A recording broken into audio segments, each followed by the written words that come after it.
Just kellega koos tasub edasi joosta. Kas see ongi see Pärnu esimene täiuslik kristlaste kogudus? Ütle uuesti see nimi. Pärnu esimene täiuslik kristlaste kogudus. Jah, ei mida muu kogudus. Et on see soov valgus maha, las need, kes maha jäänud soov Kes on seda mikrofoni ka? Kes ta piskup olla? Ta saab ruttu kohti valida. See läheb igavesest ajast igavesti, mis on välja öeldud, salvestatud ja... No super äge, tänu jumala. Selle nende meediade ja värkidega üliäge. On üks evangelist, keda ma väga austan ja lugupean Reinhard Bonke. Siis tema on siuke vend, kellest, ma ei tea, te ilmselt ei ole kuulnud või olete kuulnud. Siis tasub täitsa siis vaadata, et Aafrikas on 40 aastat, ei 50 aastat on teinud krussaade, kus ühel krussaadil on mingi 1 miljon inimest. Täiesti crazy, kogu nende donation ja kõik see ettevalmistus krussaadile, põhimõtteliselt kogu raha läheb selleks, et helisüsteemi panna sinna nende tohutute väljade ja põldude peale ja mingite lihtsalt nagu must meri läheb lihtsalt sinna sinopiiri taha ja neil on ühel teenistusel on saanud päästetud üle 1 miljoni inimese korraga ja päästmised nende jaoks täna juhib seda teenistust, see on Christ for All Nations, Daniel Kolenda on täna, kes seda juhib ja nende jaoks päästetud on ikkagi need, kes tulevad ette, täidavad selle kaardi ja jõuavad ka kogudusse, et mitte lihtsalt, kes käe tõstsid, käsi ei lood üle. Selles mõttes on aus asi ja üliäge. Praegu kuskil jõuavad oma teenistusega, tähistavad vist minu meelest, kas mingisugune 80 miljonit inimest on tulnud nagu usule nende teenistuse kaudu. Ja siis tema on rääkinud, hästi palju Aafrikas on seda nõidade värki ja nõidust ja kõike siukest nagu spirituaalust ja tal on pidevalt on lennujaamas vastas nii need kuningad, kes teda vastu võtavad, kui ka nõiad, kes tulevad needma ja et ta sureks ära lihtsalt. See on nagu, et saadavad oma käsilasi sinna ja needma ja värki ja nii. Üks öö ta rääkis, et oli hotellis ja siis akna alla kogunesid küla nõiad paljalt tantsima sinna ja needma teda ja panema igasuguseid loitsusid peale talle ja värki ja asja ja nii. Ja siis kuidas tema sellele reageeris, hommikul ta läks rõdule, see kardina teest ära ja läks ja ütles, mul on teist nii kahju, te nägite nii palju vaeva ja mina magasin nii hästi. ja see on olnud minu jaoks ka nagu üks see, et kuidas suhtuda vaata kogu nendesse asjadesse, mis see vaimne maailm meie ümber on. Siis Jeesus ei õpeta jüngreid nagu vaatama seda, et palju kohutavad ja ei, ärge puutuge, ärge minge. Ei, palju suurem on see, kes elab meie sees, kui see, kes on väljaspool. Ja mulle hullult nagu on meeldinud see ka, et mis nende kõrvitsad all praegu oleme, et kes siis jumalased ja mingit kahju. Nagu jumalased ja mitte midagi. Mõned nõrgemad vennad lihtsalt oleks punuma pannud siit ilmselt. See oli. Aga nüüd, kui küsimusi on selle teema kohta, mida ma arvan, et ega väga palju vist ei ole, sest ma rääkisin ju piisavalt, ma rääkisin ju piiblist, et vaidletis vaieldi piibliga.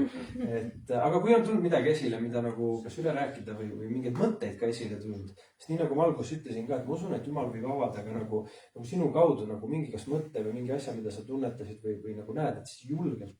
See on see koht, kus saab nagu seda jagada ja öelda ja küsida.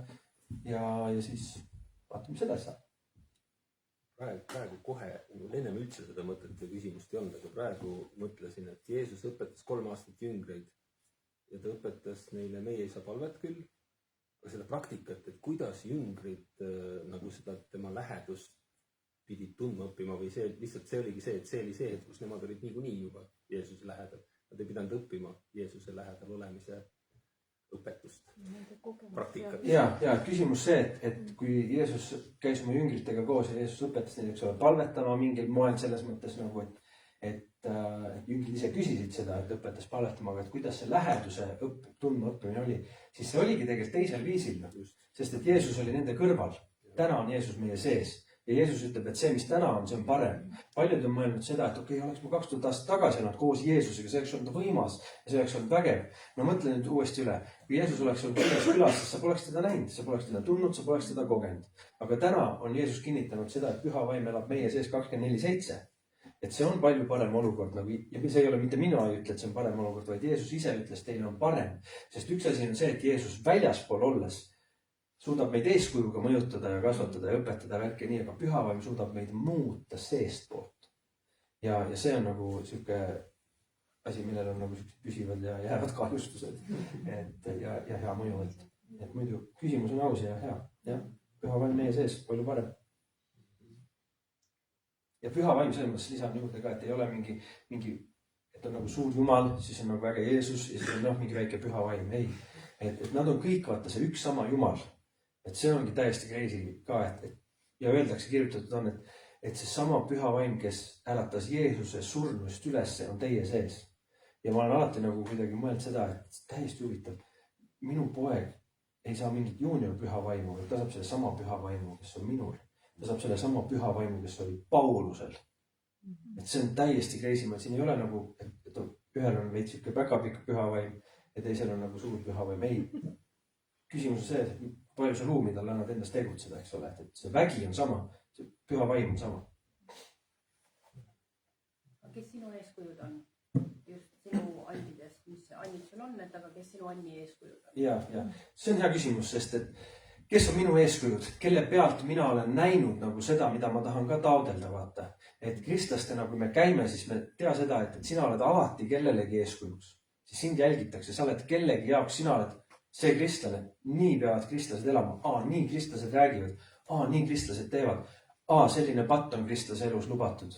Et sinu pealt vaadatakse.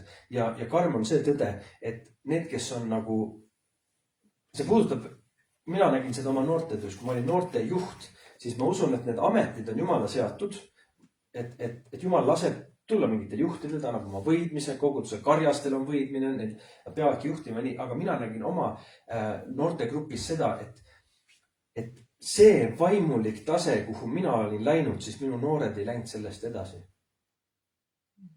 Ja kui see minu vaimulik tase oligi siuke nagu mingi siis tegelikult see noortegrupp oma vaimulikus kasvus olid täpselt Ja kui mina hakkasin vaatama nagu neid, kes oopikene, kes on läinud edasi, Paulust ja me võime apostleid lugeda, need jäävad meile veits nagu, et okei, äkki siis oli püha vaimu vägi suurem, kui see oli lähemal sellel ajal või kind of nii, aga ei, täpselt seesama Reinhard Bonke, kellest ma rääkisin. Pimedad näevad, kurdid kuulevad, surnud tõusevad ellu, nende koosolekul üks naine viis oma surnud abikaasa, läks võttis käruga, võttis sealt surnukuurist kaasa, läks selle Bonke koosolekule, turvamehed ei ajanud teda ära, vaid ütlesid, et okei, ärme saali teda viia, viime keldrisse. Keldris vend ärks ellu. Ma 100% usun sellesse. Meie koguduses ühed naised palvetasid surnu eest ärks ellu. Et sellised asjad toimuvad täna. Ja kui see tuleb tänasesse päeva, kui ma hakkasin nägema neid, et täna on sellised inimesed, kes käivad selles, millest see piibel räägib, siis tead, kogu aeg on neid inimesi olnud. Aga nad ei ole enda eputajad, nad ei ole siuksed, et ise ennast esile tõstaks ja väga fancy. Nad vaikselt liiguvad ja värki nii. Kui sa otsid neid, siis sa leiad neid. Ja kui mina hakkasin vaatama, see Reinhard Bonke oli üks nagu vaieldamatutest, kelle teoloogia mulle väga meeldib, mis räägib vaimuandidest, et need ei ole nagu pagunid, mis antakse aulistele kristlastele, kes on 5 aastat olnud kristlane, sa saad nüüd tervendada haigeid. Sa oled 15 aastat, sa saad nüüd prohvetliku sõna. Ei, vaid ta ütleb, et need on nagu tööriistad. Ja kui me oleme töölised, siis Jumal annab meile sae, kui meil on vaja saagi. Ja Jumal annab meile haamri, kui meil on vaja haamrit. Ja ta annab meile kruvikeera, kui meil on vaja kruvikeerat. Et need vaimuannid on nagu kasutamiseks, just sellest ühisest kasust, nagu rääkisime. Et see mulle väga tema juures meeldis. Siis oli Todd White, üks selline, kes on täiesti ulvend. Ma mõtlesin, kas päriselt siuksed vennad on olemas, kes käivadki ja palvetavad tänavatel inimeste eest. See oli üks esimesi, keda ma nägin ja mõtlesin, et let's go! Ma tahan lihtsalt näha seda. Ma olen näinud nii paljusid, kuidas jalad kasvavad 3 centimeetrit pikemaks, inimene käib sirgelt ja ütleb, et seljavalus ei pole enam. Kõik see asi toimib, kõik see asi töötab. Nii et on neid eeskujusi olnud ja YouTube on võib-olla ülikasulik asi, kui sa otsid seal, kui sa tead, mida sa sinna otsima lähed. Ja lihtsalt sinna lähed, siis sa viib sind valedele radadele. Aga kui sa tead, mida ma lähen sealt otsima, siis selle sa sealt leiad. Kui sa trükid sisse, et 5 tõestust, et Jumalat pole, sa leiad need 5 tõestust. Kui sa trükid sisse, et 5 tõestust, et Jumal on olemas, sa leiad need 5 tõestust. Et selles mõttes sa pead teadma, mida sa otsid. Ja meid ei ole kutsutud mitte kahtlejateks ja kahtlema, vaid uskumast. Me ütleme, et me oleme uskujad ja me usume temasse. Ehk siis, et me peame tegema neid asju, mis kasvatavad meid usus. Vaatama neid eeskujusi, kes kasvatavad meid usus.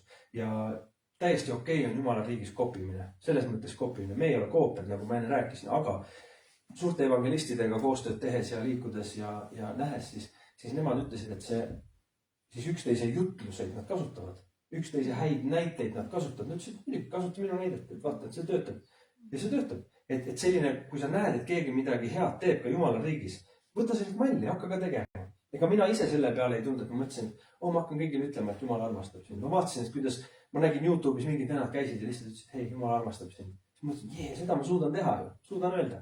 Ja hakkasin tegema, et häid eeskujusi võib olla, me ei pea ise ratast leiutama ja mine julgelt lihtsalt pane hullu. Äge. Siis ma ütlen veel mõned eeskujud, kuna kaamera filmib ka. Ilkka Puhaka, seesama härra Soomest, üks evangelist, kes on minu jaoks nagu sihuke top 1 nagu piibliõpetaja. Mis nimi oli? Ilkka Puhaka, sihuke väga soome nimi. Aga siis tema on osanud, tema eriala või nagu sihuke nagu special call on see, et ta oskab panna inimesi kuulama Jeesuse tähendamissõnu nende kõrvadega, millega kuulsid need kohalikud. Et mis, kui Jeesus midagi ütles, mida kohalik kuulis, mida see tähendas. Ja minu jaoks kui 14 aastat tagasi kuulsin ja tõlkisin teda esimest korda, see on olnud super äge mulle. Ma olen saanud tasuta piiblikooli, lihtsalt tõlgin venda ja kuulan kogu aeg, et no märkmind ei saa küll teha. Anyways, ta rääkis sellest kadunud lambast. Minu jaoks pikalt oli probleem, et mida pekki, kuidas need 99 saab jätta lihtsalt kõrbe ja minna ühel järgi. Üliäge lugu ja suudab jutluse teha ja kõik värki nii. Aga tema ütles kohe, et nii kui need kohalikud kuulsid, et jutt oli 100 lambast, nad teadsid, et seal ei ole üks karjane. Et seda ei pea sinna sisse kirjutama kohalikele, sest iga kohalik teab, et seal on karjane, pluss siis tal on veel vähemalt 2 või 3 abilist, kas oma pojad või kes iganes ja värki. Ja ta jättis need 99 nendega. Ja ta läks ise otsima ja tooma ära seda lammast. Siuksed väiksed nüansid, mis nagu ütleme nii, et täidavad mõned lüngad, nagu, mis võib-olla meil läänes siin nagu piiblit lugedes tekivad. Just need, et las ma lähen matan enne mu isa ära, eks ole. Tegelikult polnud mingi surnud isa. Ta mõtles lihtsalt, et ma ei tule, et ma ootan kuni isa surmani, et ma saan päranduse ja kõik värgid võtta. Et me ei oska neid ise läänesilmadega välja lugeda nagu sealt seest. Aga siis on erilise võidmisega inimesed, kellel on see kultuur avanenud, kes on pühendunud 40-50 aastat selle uurimisele. Ja mina Simpel Joel saan lihtsalt seda tasuta kõike tõlkida ja õppida nii, et jaa, üliäge. Ja kusjuures temal hakkavad meil reklaam ka. Alates veebruarist oleme me uuesti temaga Tallinnas Nõmme baptisti koguduses tegemas sellist seeriat nagu Jeesus õpetajana. Nii et ülisoovitan, see on pühapäev või teisipäev õhtuti alates kuskil 6 või 7, et jälgige reklaami. Aga ta tuleb niimoodi, et 6 järjestikusel teisipäeval, siis alates veebruari 3. veebruarist. Või see 13. No ei, tuleb reklaam. Aga mida sa arvad sellest, või ütleme, et need vaimuannid, mis on andnud, kas see on lihtsalt selline, et üleüldise kristliku koguduse, kristluse kui sellise suure tervikkihu ehitamiseks või see on antud kohaliku kogudus, konkreetse koguduse tarvis on Jumal andnud need ained, kuidas sa seda näed? Ma näen seda kahtepidi. See, kui ma oma pojal käisin tuua küttepuid, et panna pliita alla tuli, siis sellest on kasu talle, aga sellest on kasu terve perele. Et tegelikult on ju mõlemat, et kui meie oleme oma nagu selles kutses sõnakuulelikud, siis sellest võidavad kõik ja seal ongi nagu see võti. Nüüd kui vaadata erinevaid konfessioone, siis mul on 100% südames rahu sellega, et see on Jumala tahedam. Osad viskavad selle Jumalale nagu etteheitena, et näed, aga miks nii palju erinevaid nii? Ei, kuula nüüd seda. Kui meile oleks saadaval ainult siin Pärnus, kas Pärnus on ka oma Lasnamäe piirkond? Mai või? Kui oleks ainult Mai korterid olemas Pärnus saadaval. Mõtle, kui oleks ainult Pärnus, ainukesed elukohad oleksid Mai korterid, siis kui paljud hüppaksid rõõmust püsti ja sabad rõngas oleksid rõõmsad.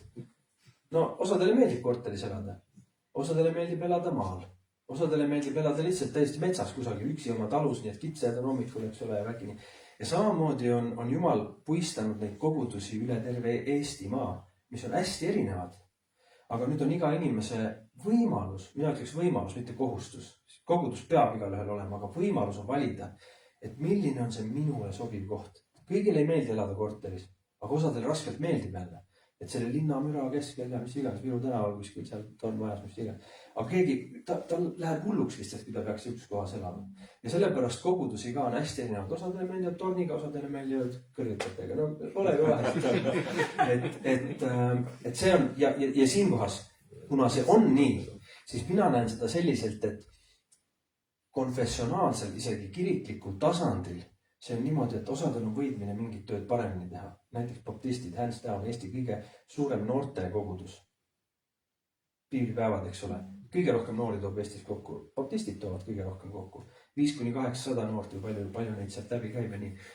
Luterlased, neil on jälle oma peapiiskopi värk, et ta on ainuke vend, kes presidendile läheb piibli hinkima. Et kui me hakkaks nägema nagu seda Kristuse ihu selliselt, et need on Jumala määratud nagu siuksed positsioonid ja rollid ja võidmised, millel on kõigil oma funktsioon, siis me mitte ei võitleks üksteise vastu, vaid me toetaks üksteist nendes kutsumustes. Et kui see vastab su küsimusele. Et niimoodi näeb, et nagu poiss läheb, mine too puid.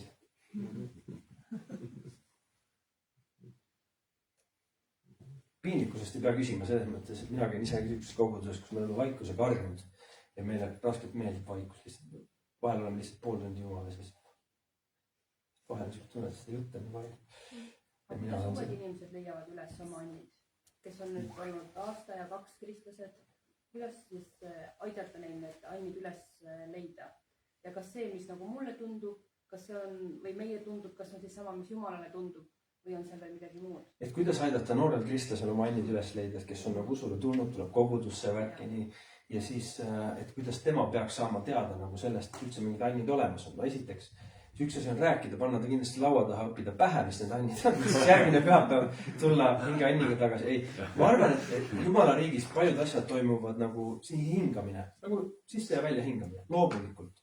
Ja kui koguduse vanemad liikmed hakkavad oma andides käima neid kasutama, siis noor liige vaatab, et see on kõige normaalsem asi, mida teha. Et kui koguduses keegi on haige, siis keegi läheb ja paneb talle käed peale, ta saab terveks. See uus inimene, kes vaatab, siis ta kasvab üles selle teadmise ja harjumusega, et nii me lihtsalt teeme. Ja kui keegi tõuseb püsti ja ütleb, et ta nägi nägemuse midagi või prohvetliku sõna või mis iganes jagab, nii siis kui ta laulu ajal saab mingi pildi, siis ta ütleb ka, et ma vist sain ka nagu nägin midagi nii. Et ma usun, et seda, et kui need, kes on täiskasvanumad kristlased ja küpsemad kristlased, ma usun selle küpsemise juurde kindlasti kuulub ka see, et me hakkame nendes andides tugevamalt käima, selgemalt käima, vähem paneme puusse ja seda ju vaadeldakse. Ja kui tänavale jalutama lähed selle uue koguduse liikmega ja mõne haige eest seal palvetate ja ta terveks saab, siis sa ei pea talle selgitama. See on see, mida me kristlased teeme. Vaid siis ta näeb, et see on see, mida kristlased teevad. Aga see ongi, ma saan aru su küsimusest, et kuhu kogudused täna on jõudnud, ongi see pöidla keerutamine, sest see on põhiasi, mida nähakse. Et on need tavakristlased, kes lihtsalt istuvad. Et see on, siis arvatakse, et okei, ma pean ka istuma nagu. Aga ma usun, et see isiklik eeskuju, eks see muudab nagu kõige lihtsamini ja paremini, et seda nad näevad. Aga mis on sinu enda kõige suurem ime, mis sul on juhtunud, mida sa ise ka ei usu, et see juhtus? Mida ma ise ka ei usu. Ja päriselt ma palvetasin ühe kurdi poisi eest, kellel oli kõrvakile katki löödud. Ja Jeesus tegi selle terveks. Ta ei olnud usklik poiss isegi. Ta oli täiesti, tegid nalja, et mis ma palvetasin. Aga palvetasin Jeesuse nimel, isa, ma tänan, et sa terved selle kõrva. Ta tegi nipsu, ütles, kuulen, ta ootas operatsiooni. Ja siis on palju ägedaid asju, palju. Ühel koosolekul ma palvetasin 5 inimesest, kellel oli see probleem, et neil olid seljavalud. Ja nüüd ma olen juba saanud aru, et seljavalud tihti tulevad sellest, et osad inimesed on, kellel on üks jalg lühem kui teine. Ja siis nad on harjunud viltu käima. Et seda ei pane tähele, aga valu, kogu aeg on valu nagu seljas. Ühel koosolekul oli 5 inimest, kellel jalad kasvasid nagu välja niimoodi, et ühe pikkuseks. See oli päris cool. Ühel pastoril oli song. Ma olin lastelaagris. Pastor pidi minema operatsioonile, ma isegi rääkinud selle pastorile. Ma palvetasin üldiselt, ma palvetasin laste eest. Ja pärast pastori naine kirjutas mu sõbrale, rääkis mu sõbrale, kes seal kogudus käis, et mina ei usu neid tervenemisi, aga et see Joel käis siin ja siis ta meie laagris palvetas ja meil sung kadus ära, et aga ma ei tahti Joelil rääkida, muidu ta saab veel indu juurde hakata. Et siukest usku ja uskmatust näinud, aga Jeesus teeb ägedaid asju ja tõesti. Nende imedega seoses, et mina ei ole ühtegi sellist imet näinud ja isegi kui keegi räägib, on raske uskuda, et mis siis teha. Kui raske uskuda on? No küll sa siis uskuma hakkad, kui sa näed. Ma arvan, et kui sa näed, siis sa hakkad uskuma. Ja no siis kui sa palvetad mõne haige eest. Kui sa oled kristlane. Ma ise alustama. Siis Jumala vaim elab sinu sees. Sa võid... Kui ma pean minema, kus teised kristlased nagu panevad. No ma ütlen seda, et mina ka. Ma nägin imesid ja ma uskusin, et nad sünnivad. Aga ma ei uskunud, kunagi ma ei uskunud, et minu kaudu võivad sündida. Aga siis, kui ma hakkasin nägema, et päriselt paletasin ühe boksija eest ükskord jõusaalis ja Jeesus tegi ta õla terveks. Ja siis mul on nii, et let's go, tooge kõik ratastooli mammid siia, et ma ei karda enam kellegi eest palvetada. Et kui me siuksed muslimehe eest ära palvetasin, et see on hoopis midagi muud, kui sa näed seda imet, et okei, ma lihtsalt toetun mitte oma mõistusele, mitte oma tunnetele, vaid ma toetun nüüd Jumala sõnale, et mis ta on öelnud. Et uskujad panevad haigete peale käed ja nad saavad terveks ja mina olen uskuja. ja usu mind, Jumal annab sulle juba sellel uuel nädalal annab neid olukordi, kus sa oled selles hetkes, et sa tead, et see on mu võimalus, aga ma ei julge, mis ma pean tegema. Pane tähele, usku, pane tähele, tuleb, nii et sa näed. Lihtsalt siia ütlen ära ka televaatajatele ja kõigi ka, et need imed ei ole see, need, mida ma taga ajan. Siis need ei ole need, mida taga ajan, sest minu jaoks kõige kallim on Jeesus. Ja mitte miski, ma võiks elada ülejäänud elu rahulikult lõpuni ilma ühtegi imet nägemata, kui ma ei kaotaks ära seda osadust, mis mul on Jeesusega. Et temaga nagu see lihtsalt see ligiolu ja kõik see tema tundmine ja see on see, mille järgi ma olen. Siis imed tulevad kaasa, uskujaid saadavad sellised tunnustähed on öeldud. Uskujaid saadavad, need on nagu kaasnähtus sellele, et sa oled uskuja. Mitte need ei ole, et otsige imesid, taadage imesid, kes vägema triki teeb, see on võitja. Et see ei ole nii. Aga küll ma räägin nendest imedest, sest need tõstavad üles usutaset sinu sees. Ma näen juba seda, kuidas sa kuuled midagi. Veritõbine naine läheb Jeesuse juurde ja sirutab ja saab terveks. Sellepärast, et ta oli kirjas on kuulnud lugusi Jeesusest. Olles kuulnud lugusi, siis need lood, need äratasid temast selle usu, et kui mina ka puudutan teda, siis ma saan terveks. Et sellepärast on hästi oluline jagada seda, mis on Jeesus teinud. Ja ma teen seda julgelt, ma räägin, mis imesid ta on teinud minu elus, minu kaudu, aga tema saab selle au endale, sest tema teeb, vaata, minu käed ei tee venda kedagi. Ja Jeesus saab kogu au endale, aga see äratab teistes usku, et kellega see on päriselt võimalik ja paljud saab terveks. Sa enne ütlesid, et kellelgi sai põlveliiges uueks. Räägi see. Neid on päris palju. Tead, põlved on ka sellised asjad, mis inimestel lähevad hästi läbi ja see on ülivalus. Ma ise olen suhtunud nagu skeptiliselt sellesse, et mis põlvevalud on nii, aga ma enda põlved valutasid, siis ma sain aru, kui paha see on. Ja Jeesus hästi paljusid aitab sellega, et ta tervendab põlvesid. Üks näide toon. Olin Tallinnas Gonsiori tänaval, läksin just ka sinna samasse Kidrapoodi ja siis seal tee peal lihtsalt läksin ülekäigu rajast üle ja seal oli üks lihtsalt vana papi ja kõndis. Ja ma ei näinud otseselt, et ta oleks longanud või midagi, aga ma lihtsalt läksin ta kõrvale ja küsisin, et kuidas teil läheb. Ja siis ta vaatas mulle, et hästi läheb, et mis te tahate. Ja siis ma ütlesin, ei, ma ei taha midagi, et ma olen kristlan, et tahtsin lihtsalt küsida, kas ma saan midagi teie eest palvetada, et on teil midagi, mis muret teeb. Ütles, ei, ma olen ateist, ma ei usu mingit jumalat. Ja siis ma ütlesin, okei, et väga tore, mina usun, et kas on midagi, mis teil häda teeb, et kas liigestega või põlvedega hästi, siis põll on küll katki, et kulunud ja siis ma sain aru, et eks ta sirgelt ei käinud. Aga siis ma ütlesin, et kas ma tohin teie eest palvetada, et Jumal teeb teie põlve terveks. Siis ta ütles, no kui ta seda teeb, siis ma hakkan küll temasse uskuma. Siis ma ütlesin, päriselt, kas ma tohin palvetada. Siis ta ütles, no võite proovida. Siis ma kükitasin maha seal Gonsiori tänaval, ma palvetasin ta põlvest, lihtsalt panin käe põlve peale, ütlesin, Jeesus, ma tänan, et sa annad sellele mehele uue põlve, puuduta teda just nüüd Jeesuse nimel. Üldlühidalt. Tõusin püsti, ütlesin, no proovi kõndida. Ja siis ta proovis kõndida. Kuidas see on võimalik? Ja ta oli täiesti valu läinud, ta oli nagu, see oli uue põlve. Kuidas see on võimalik? Ma ütlesin, et tead, Jeesus nii väga armastab teid. Siis ta ütles, vabandust, ma mõtlesin, te tahate mu käest midagi saada. Siis ma ütlesin, ei, ma ei taha su käest midagi saada. Ma lihtsalt tahtsin sulle öelda, et sul on armastav isa taevas. Nägemist ja läksin minema. Aga mees sai uue põlve. Nii et see oli hästi tore. Mul on üks kolleeg, kes meil on selle põlvega nii tuksis ja ma ütlesin, et sa tead, et ma usun ja et tegelikult on ju üks võimalus veel. Ei, mina ei usu. Ärge uskugu, jaa. Ma just mõtlesin, et tema ei peagi uskuma, sina usud. Aga mina võin minna ikka panna käed ja põlve peale. Jaa. Muidugi, rõõmsalt. Ja tead, paljude jaoks see on probleem, vaata. Aga mis ma teen, kui midagi ei juhtu? No piinlik, jooksen minema, hakkan nutma. No ei, sest et mina, kui ma palvetan inimeste eest ja ma palvetasin, mäletan ka ühe uskmatu tüdruku eest, kes oli ühes noorte laagris küll. Palvetasin ta selja eest, et tal olid neerud, tegid valu ja asja ja nii ja mingi hädas. Ma palvetasin, et Jeesus võtaks valu ära ja nii. Jeesus ei võtnud valu ära. 3 korda palvetasin ja tal ei läinud valu ära. Ja ma küsisin, et no kas valutab, siis ta ütles, et no jaa, ikka valutab ja nii. Ja siis ma, just kui sellest armastusest rääkida, kuidas inimestele läheneda, siis ma ei hakka palvetama täiesti mingi 2 tundi, eks ole, et ta jääb kõigest programmist ilma ja värki.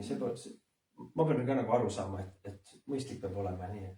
Aga see, mis ma saan öelda, on see, et tead, et Jeesus nii väga armastab sind ja ma nii loodan, et sa saad täiesti terveks.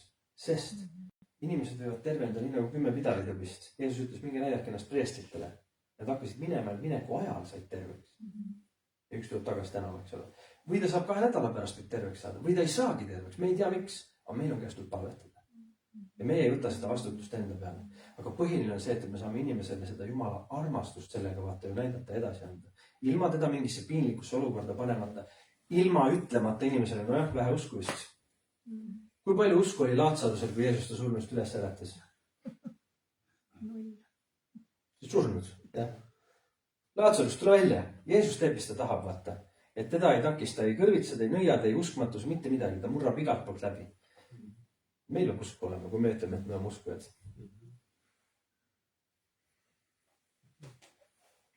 Kui palju sina Jumalaga aega veedad või kuidas sa seda mõõdad, et näiteks kui meil on siin uued kristlased, et siis kuidas nad peaksid mõistma seda, või aru saama, et kuidas see Jumala lähedus tekib, kui palju seda ajaliselt peaks olema, et elada näiteks sellist elu, nagu sina elad. Jah, no iga teisipäev, iga neljapäev. Ma saan aru, mis sa küsid, et kui palju peaks Jumalaga nagu aega veetma ja kui palju peaks oma elu elama ja oma asju tegema ja vaatama näiteks pornot ja vaatama muid asju ja nii. Loomulikult meil oleks hea, kui me saaks ära jagada, et iga asja oleks oma asi. Aga vaata, see niimoodi ma ei saa öelda seda. Sest tegelikult on nii, et Jumal tahab tervet meie elu. Ja Jumalal ei ole oluline ka ainult see 10%, mis me anname näiteks. Tal on oluline kõik, mis me kõigega teeme, eks ole. Et selles mõttes Jeesuse järgimisel ongi ainult kaks või on-off nupp nagu tegelikkuses. Et sa kas oled täiesti sees või sa oled täiesti väljas. Täiesti väljas sa võid olla küll. Sa võid rääkida seda keelt, sa võid olla selle mis iganes nagu õppida ära selle sõnavara ja selle käitumise ja kõik need asjad ja värki ja nii. Aga see ei aita sind nagu. Tegelikult kõik haistavad seal midagi muud.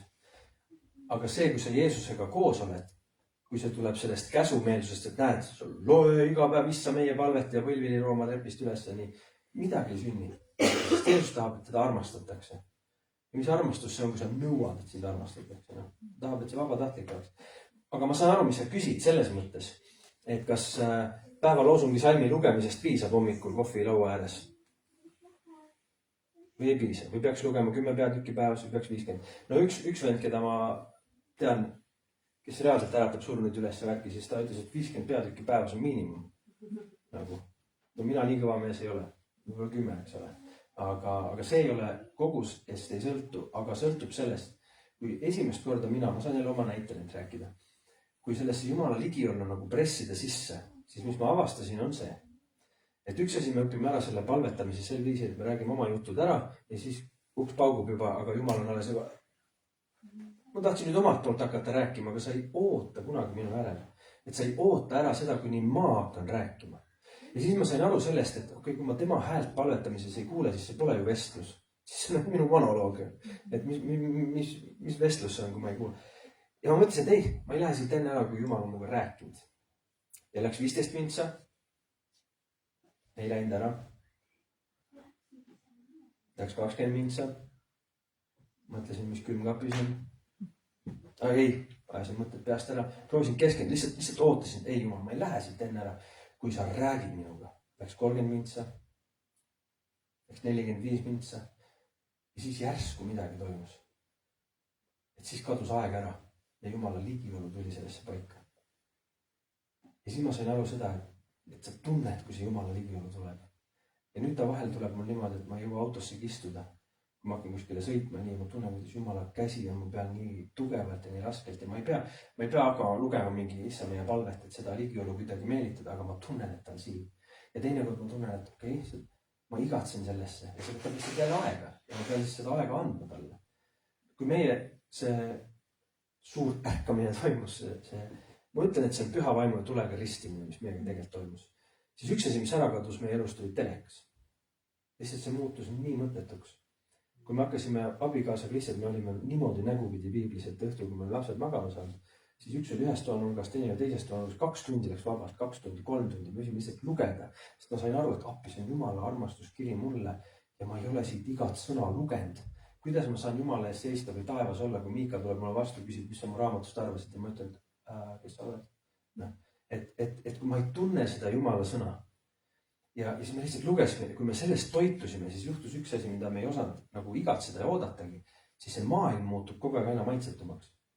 Ja me olime ka vanasti vaadanud filme ja värki nii, me ei saanud enam teha seda, see ei pakkunud mitte midagi. Me ei kujutanud ennast ja praegu tänapäevani me ei vaata tele, me ei kujuta ennast ette, me istuks abikaasaga maha paneks telek käima, hakkas midagi vahtima, lihtsalt see ei paku enam seda rahuldust. Aga see ei sündinud niipidi, et me kuulsime kedagi jutlustajat, lähme viskame teleka välja, põletame ära ja märki, nii, siis ju tuleb armastus Jumala vastu. Ei, armastus tuli Jumala vastu ja siis me hakkasime lihtsalt sööma nagu seda Jumala sõna nagu leiba ja nii kaua, kuni kõhud täis saavad, nii kaua sööd. Kuni kõhud täis saavad ja siis sööd jälle kui vaja ja siis näksid vahepeal ja siis teate, kuidas see käib. Enamus elu on köögis. Aga jah, sellele ma ei ütle täpselt aega, aga hommikul vähemalt tund aega. Mitte meelde.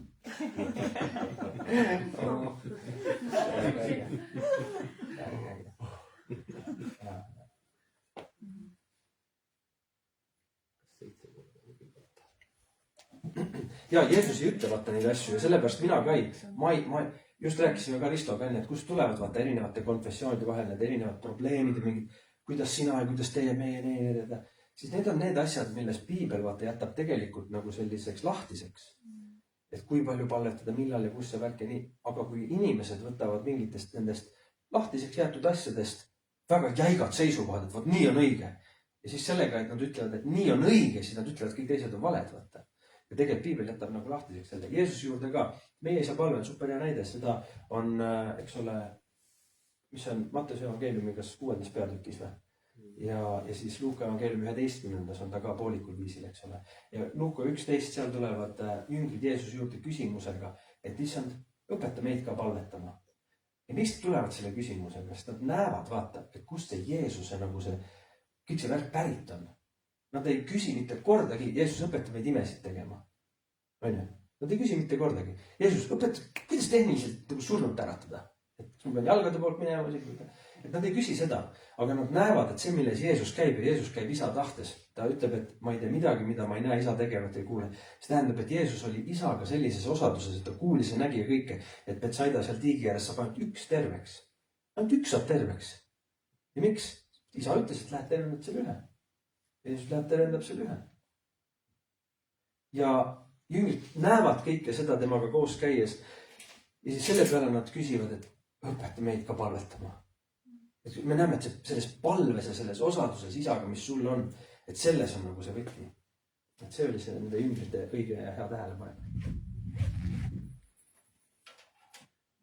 See on Betsaida tiik, see oli Bethesda tiik. Ei, Siilohi tiik. Tiigid. Siilohi tiik, just. Nii et.